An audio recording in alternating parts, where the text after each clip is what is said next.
Hello friends, welcome in a new video of transform history. तो कैसे हैं आप सभी लोग आज। तो आज मैं 8 से 10 दिन बाद एक और नया ब्लॉग बनाने जा रहा हूं। तो आज का जो ब्लॉग है मैं बनाने जा रहा हूं हनुमानगढ़ी मंदिर नैनीताल पर, जो रोडवेज बस स्टेशन से पड़ता है लगभग 2 किलोमीटर दूर। तो चलिए शुरू करते हैं आज का वीडियो और चलते हैं हनुमानगढ़ी मंदिर की तरफ। तो फ्रेंड्स, मैं आ चुका हूँ हनुमानगढ़ी मंदिर के रास्ते पर। तो मेरे पीछे आप देख रहे हैं पहाड़, इसी पहाड़ पर मौजूद है हनुमानगढ़ी मंदिर और आश्रम। तो इस पहाड़ के बारे में कहा जाता है कि कोई सोच भी नहीं सकता था इस पहाड़ पे इतना बड़ा मंदिर बन पाएगा, क्योंकि ये पहाड़ बहुत कच्चा हुआ करता था और मतलब इसमें समय समय पर भूस्खलन होते रहते थे। पहले कहा भी जाता है कि पहले इस रास्ते पर मोटर मार्ग जो है इसी पहाड़ पे हुआ करता था, पर एक बार भूस्खलन हुआ और वो गिर गया, फिर उसमें दोबारा से मोटर मार्ग बनाना संभव ही नहीं हो पाया। तो उसके बाद पहाड़ को दूसरी तरफ से काटा और उसमें मोटर मार्ग बनाया गया। जब ये पहाड़ बंजर और वीरान हुआ करता था तो इस पहाड़ में जो बच्चे मर जाते थे उनके सबों को दफनाया जाता था। तो रात के समय इस जंगल पे जाना काफ़ी डरावना था और काफ़ी यहाँ पे से मतलब आते हुए काफ़ी डर और भय प्रतीत होता था। पर जब बाबा जी ने नैनीताल में आना शुरू करा तो शुरुआत में ही उन्होंने मतलब जो अपना निवास स्थान बनाया, इसी पहाड़ को अपना निवास स्थान बनाया और यहीं पे वो रहने लगे। और बाद में उन्होंने इसी पहाड़ पर इतना बड़ा भव्य हनुमानगढ़ मंदिर और आश्रम बनाया जो कोई सोच भी नहीं सकता था। तो ये हनुमानगढ़ मंदिर जो है बाबा नीम करौरी महाराज जी द्वारा बनाया गया सबसे पहला मंदिर है। तो बाबा नीम करौरी जी महाराज जी ने जब इस मंदिर के निर्माण कार्य की शुरुआत करी तो बाबा ने अपने भक्तों को आदेश दिया कि यहाँ पर एक लघु हनुमान विग्रह की स्थापना की जाए, जिससे कि मंदिर का निर्माण का जो भी कार्य हो सारा उसका भार हनुमान जी अपने ऊपर ले लें और कार्य को आसानी पूर्वक किया जाए। तो भक्तों ने 15 जुलाई 1952 को यहाँ पर एक लघु हनुमान जी की स्थापना की, जो आज भी मंदिर में मौजूद है। तो वहाँ जाके आप उनके भी दर्शन कर सकते हैं। करौरी महाराज जी ने यहाँ सैकड़ों ही अखंड रामायण के और हनुमान चालीसा के पाठ कराए, जिससे यहाँ का चारों तरफ का वातावरण काफ़ी भक्तिमय हो उठा। तो चलिए चलते हैं अब हनुमानगढ़ी मंदिर की तरफ और वहीं से आपको कराते हैं इनके दर्शन।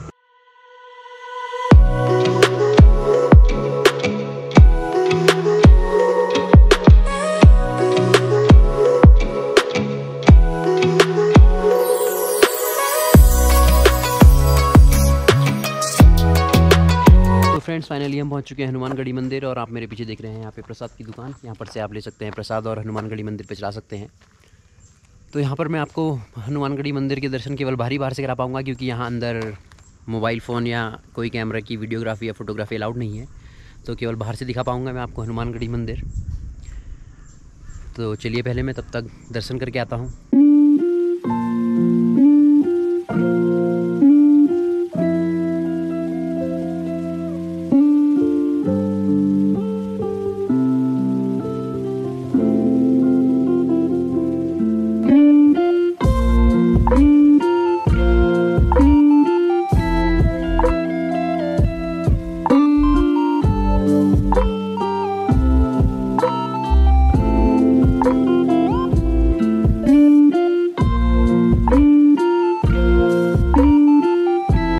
तो यहाँ पर लिखे गया है मंदिर खुलने का समय और बंद होने का समय। हर मंगलवार और शनिवार को यहाँ पर सुंदरकांड का पाठ किया जाता है सुबह 4:30 बजे, शाम को 4:30 बजे और सुबह 10:30 बजे के टाइम पे।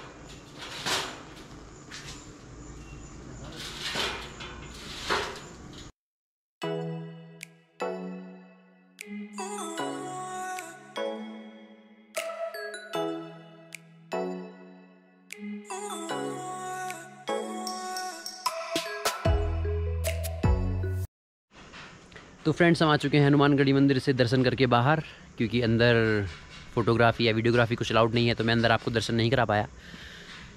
तो जो यहाँ पर हनुमान जी की मूर्ति है वो 7 फुट ऊंची है और उसको यहीं पे हनुमानगढ़ी मंदिर में माखन नाम के एक कारीगर ने बनाया था।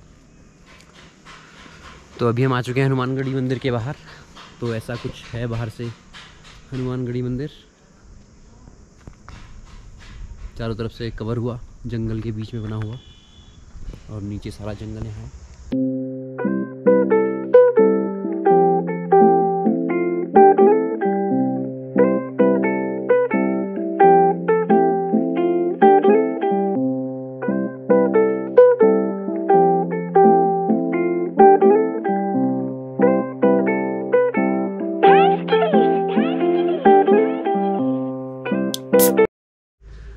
तो हनुमान जी की मूर्ति की स्थापना के बाद यहाँ पर 25 जून 1954 को दूसरी चोटी पे शिवलिंग की स्थापना की गई और उसके बाद 1 अप्रैल 1995 में यहाँ पर राम, लक्ष्मण और सीता जी की अष्टधातु की मूर्तियों की स्थापना की गई रामनवमी के दिन। और उसके बाद इन दोनों चोटियों को पुल के माध्यम से जोड़ दिया गया, जिससे इस मंदिर की सुंदरता और बढ़ गई और ये मंदिर काफ़ी सुंदर लगता है।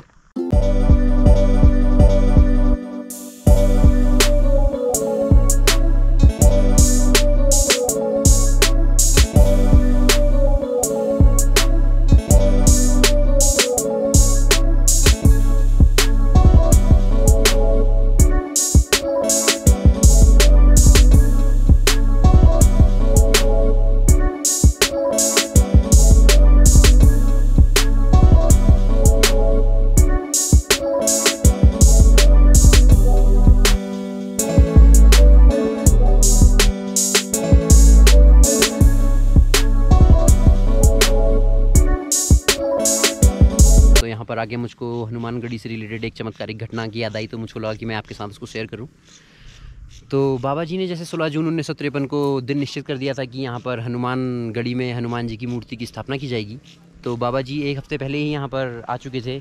वर्षा ऋतु का समय था तो काफ़ी बारिश हो रही थी, 1 हफ्ते भर बारिश चल रही थी यहाँ पर।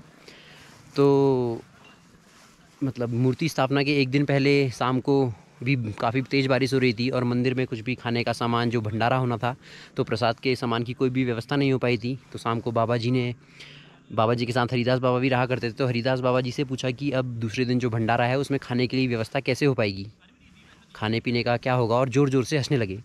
उसका आंसर हरिदास बाबा जी के पास भी नहीं था, तो उन्होंने उस समय कुछ नहीं बोला। तो उसके बाद थोड़ी देर बाद लगभग 3 बजे होंगे, तो बाबा जी ने हरिदास बाबा को अपने कुछ सेवकों के साथ नीचे रोड पे भेजा, क्योंकि उस टाइम पे ये रोड जो यहाँ पे गाड़ी की रोड है उस टाइम पे बनी हुई नहीं थी, और यहाँ से जो मतलब मोटर मार्ग था यहाँ पे जाने के लिए पैदल रास्ता हुआ करता था। तो यहाँ से पैदल उन्होंने हरिदास बाबा को अपने कुछ सेवकों के साथ नीचे मोटर मार्ग पे भेजा। तो हरिदास बाबा जब वहाँ पर रोड पे पहुँचे तो वहाँ पे पहले से एक ट्रक मौजूद था, तो उसमें सारा भंडारे का सामान, घी, आटा, चावल या जो भी सामान था वो सब ट्रक में मौजूद था। तो उसी समय यहाँ से नैनीताल से अपने घर की तरफ नेपालियों का एक झुंड जा रहा था। ये बाबा जी का चमत्कार ही कहेंगे कि उस टाइम पे अचानक से रात के 3 बजे नेपालियों का झुंड मिल गया, और उस टाइम पे ऐसा भी देखा गया कि उस टाइम पे बारिश भी जो हो रही थी वो भी सब रुक गई।